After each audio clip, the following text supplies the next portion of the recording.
Welcome to the slop farm. Enjoy the video. You start by gathering the ISO, Rufus, and a clean 8 GB or larger USB.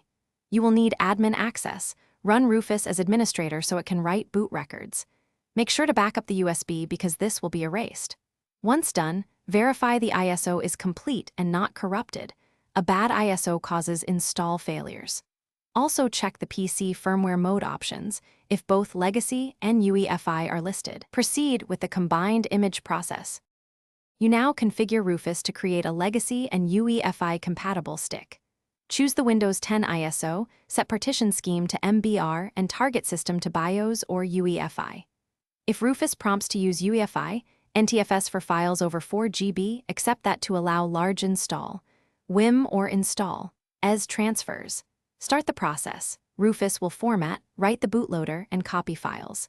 Make sure to watch for any errors. If Rufus offers to download additional files for UEFI, NTFS, allow it so UEFI booting succeeds. You finish by testing the USB on a UEFI machine first, then a legacy BIOS machine. Change the firmware boot order or use the one-time boot menu to select the USB. If UEFI boot fails, make sure Secure Boot is disabled or the stick was made with proper UEFI files. Enabling CSM can help with older boards. If the installer reports missing or corrupt files, recreate the USB with a freshly downloaded ISO or try a different.